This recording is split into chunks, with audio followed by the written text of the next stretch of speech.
Hello friends, मैं Saurabh Suman SSC exam गुरु YouTube channel पे आपका स्वागत करता हूं।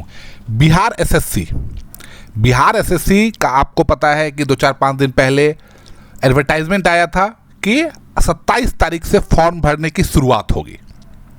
आज उसमें एक खुशखबरी ये है कि कुछ सीट की संख्या बढ़ गई है। अब कितनी बढ़ी है ये भी आपको पूरा लाइव डिटेल बता रहा हूँ। देखिए, आपके स्क्रीन पे गूगल का होम पेज खुला हुआ है, जहाँ पे आपको गूगल में 25 भी दिख रहा होगा क्योंकि गूगल को 25 साल हो गए। साथ में रात के 11:02 हो रहे हैं। टाइम देख लीजिए, 27 तारीख, 9वां महीना और 2023 ईयर है। मैं आपको यहाँ पे बिहार एसएससी का फॉर्म का अपडेट क्या है ये भी दिखाता हूँ। मैंने यहाँ पे बिहार एसएससी क्लिक कर दिया, आप भी गूगल सर्च कर लेना। चलिए, 2 पेज खुल गया है। एक है www.onlinebssc.com, मैं उसको एक टैब में खोल लेता हूं। दूसरा है bssc.bihar.government.in। चलिए, मैं दोनों खोल लेता हूं, देखते हैं किसमें फॉर्म आया है। ये एक आपका एक पेज हो गया onlinebssc.com और दूसरा है आपके पास https://bssc.bihar.government.in। चलिए, अब हम देख लेते हैं एडवर्टाइजमेंट में आ गया होगा क्योंकि आज तो 27 तारीख है। अब ये क्या हो रहा है, एडवर्टाइजमेंट पेज ही नहीं खुल रहा है। जी हाँ, ये खुल भी नहीं रहा है। क्यों नहीं खुल रहा है? क्योंकि ये बिहार है, यहाँ डेट वेट का कोई मतलब नहीं है। चलिए, ज़्यादा आज क्रिटिसाइज नहीं करते, पहले दूसरा पेज देख लेते हैं। अब हम जब इस पेज पे आए, सोचे कि कहीं यहाँ होगा, तो यहाँ पे 8/9/2023 के बाद कोई अपडेट ही नहीं है। डेट ऑफ पब्लिशिंग ये है 19/9/2023 को इंड है। ये है interview download link for senior scientist assistant. तो चलिए, इस पेज का तो कोई मतलब रह नहीं गया। इस पेज के होम पे क्लिक करेंगे तो भी यही खुलेगा। तो चलिए, इस पेज को बंद कर देते हैं। अब इस पेज पे आते हैं तो एडवर्टाइजमेंट तो खुला नहीं क्योंकि नोटिस वही आता। चलिए, नोटिस बोर्ड में देख लेते हैं क्या है। तो 27 तारीख को एक नोटिस अपलोड किया गया है 223 का एडवर्टाइजमेंट का। अब 223 एडवर्टाइजमेंट इससे पहले कब आया था? 19 तारीख को। देख लीजिए, तो आज 27 तारीख को फिर क्यों आया? तो चलिए, हम आपको वो भी देख लेते हैं, जरूरी क्यों है और क्यों फॉर्म में इतना टाइम लग रहा है। देखिए, 27 तारीख को आपको पता है कि इससे पहले जो पद की संख्या थी, अब वो कितना था, टोटल कितना है वो भी दिखा देता हूं। 5064 पद अनरिजर्व, 1090 पद ईडब्ल्यूएस के लिए, पिछड़ा वर्ग के लिए 1249, अत्यंत पिछड़ा वर्ग 1884, अनुसूचित जाति 1367, अनुसूचित जनजाति 76, पिछड़े वर्ग की महिलाएं 11,098, 368, कुल पद 11,098 और स्वतंत्रता सेनानियों के लिए 223 और बाकी दिव्यांगजन के लिए। अब इस पद में आपको पता है हर एक के बारे में बताया गया था। अब कुछ इस परीक्षा में ऐड किया जा रहा है। अब ये जो ऐड हो रहा है, अब ये कितना ऐड हो रहा है वो भी हम देख लेते हैं। जब आप इसकी संख्या पे जाइएगा, मैं डायरेक्ट पहले संख्या बताता हूं फिर आपको दिखाता हूं। 1101 पद ऐड किए जा रहे हैं। कितने पद? 1101। तो चलिए, अब कौन सा पद क्या ऐड हो रहा है वो जानकारी आपको चाहिए, तो मैं इसको और बड़ा कर लेता हूं जिससे कि आपको ये पेज दिख जाए। 1101, अभी तक आपको पद की संख्या पता थी 11,098। अब ये पद की संख्या बढ़ रही है। अब क्या क्या बढ़ी है वो देख लेते हैं। कनीय क्षेत्रीय अन्वेषक, जिसका शैक्षणिक योग्यता मिनिमम चाहिए इंटरमीडिएट, गणित से, अर्थशास्त्र या सांख्यिकी में से किसी एक विषय के साथ उत्तीर्ण होना चाहिए। अनरिजर्व 213, टोटल पद है 534 और बैकलॉग का 181। निम्न वर्गीय लिपिक 48 और 16। इसी का एक और पद है, मतलब डिपार्टमेंट अलग अलग है, मैं एक साथ बता देता हूं। 38-12 निम्न वर्गीय लिपिक, जिसमें इंटरमीडिएट के साथ साथ कंप्यूटर और कंप्यूटर टंकन टाइपिंग भी चाहिए, उसका 69 और 21। और सेम हिंदी और अंग्रेजी में अगर कंप्यूटर टाइपिंग चाहिए उसका पद है 4।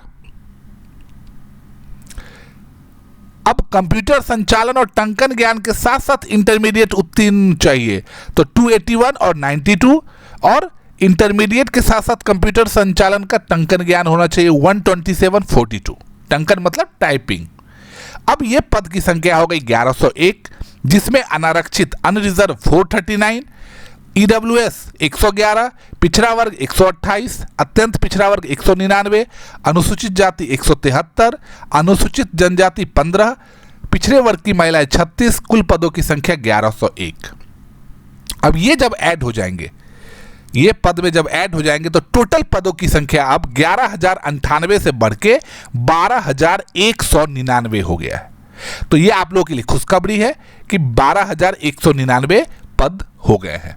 अब जब हम फिर से आपको, ये तो एडवर्टाइजमेंट का नया पार्ट है, आपको पता है कि डॉक्यूमेंट्स क्या लगने चाहिए। अगर आपको जानकारी डॉक्यूमेंट्स की फिर से चाहिए तो मैं वो भी दे देता हूं साथ में। अब मैं आपको एक चीज बता देता हूं। आप सोच रहे होंगे कि 27 तारीख को फॉर्म का डेट है और अभी तक फॉर्म नहीं आया। तो रीजन ये है कि अभी जो आप नोटिस देख रहे हैं, ये नोटिस थोड़ी देर पहले, हमको लगता है 2-2.5 घंटे पहले या उससे भी कम, 8 बजे के आसपास में ये नोटिस आया।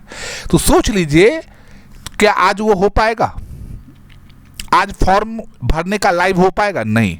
हम सुबह से इंतजार कर रहे हैं, बार बार लिंक पे जाके चेक कर रहे हैं कि इस लिंक पे है कि नहीं है।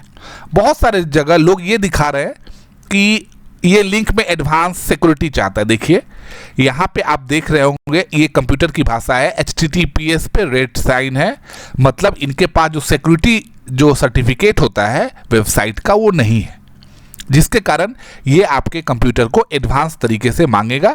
और कुछ नहीं है, आप advance back to safety procedure में जाइएगा, उस पर क्लिक कीजिएगा तो आसानी से ये पेज खुल जाएगा।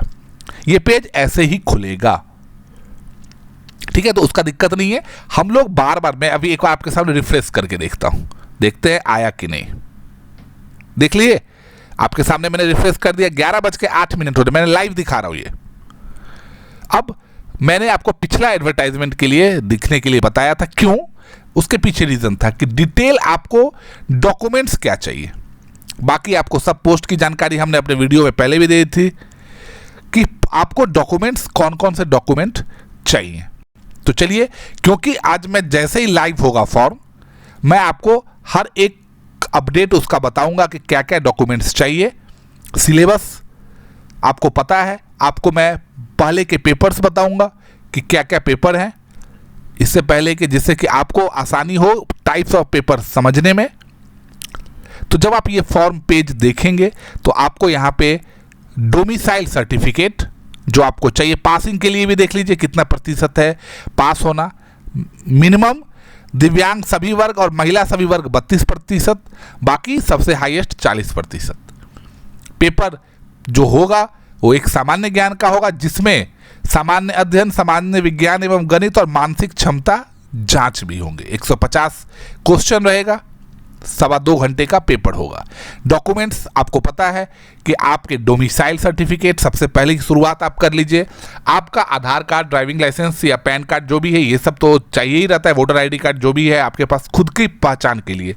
मैट्रिक का सर्टिफिकेट, इंटर का सर्टिफिकेट।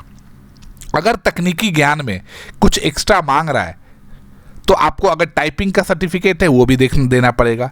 साथ में आप जिस वर्ग में, आरक्षित वर्ग में अगर आप चाहते हैं, जैसे ईडब्ल्यूएस या SC ST का या OBC का, तो आपको NCL, creamy non creamy layer से लेके जाति प्रमाण पत्र सब अपलोड करना पड़ेगा। साथ में आपको आपकी मार्कशीट अपलोड करनी पड़ेगी। ये मुख्य रूप से, बहुत ज़्यादा डॉक्यूमेंट्स नहीं है। डोमिसाइल याद रखिए सरकारी में, जाति प्रमाण पत्र आरक्षण के लिए अगर आपको चाहिए, नन क्रीमी लेयर, ये सब डॉक्यूमेंट्स उसमें आएंगे और बाकी आपकी मार्कशीट आएगा। तो जैसे ही फॉर्म लाइव होता है हम आपको उसका भी डिटेल देंगे कि क्या हो रहा है। मैं आपके सामने फिर से पेज रिफ्रेश करके आपको दिखा देता हूँ कहाँ के आया। देखिए मैं आपके सामने रिफ्रेश कर रहा हूँ, 11:11 है। मैं भी इंतज़ार कर रहा हूँ कि आपको मैं बता पाऊँ। चलिए अब इसके होम पेज पे जाके हम चेक करते हैं कि होम पेज पे एडवर्टाइजमेंट का लिंक आया कि नहीं। जनरली कहा तो यही जाता है कि एडवर्टाइजमेंट वाला जो लिंक है इसी में व्यू लिस्ट पर जाइए, आएगा, नहीं आया। अब नोटिस बोर्ड पे हम गए, होम पेज पे चले जाते हैं। नोटिस बोर्ड आपके सामने हमने खोल के दिखाया है, अभी तक 27/9/2023 यही आया हुआ है। अब जैसे ही ये आता है, लिंक लाइव होता है, हम आपके सामने बता देंगे। देखिए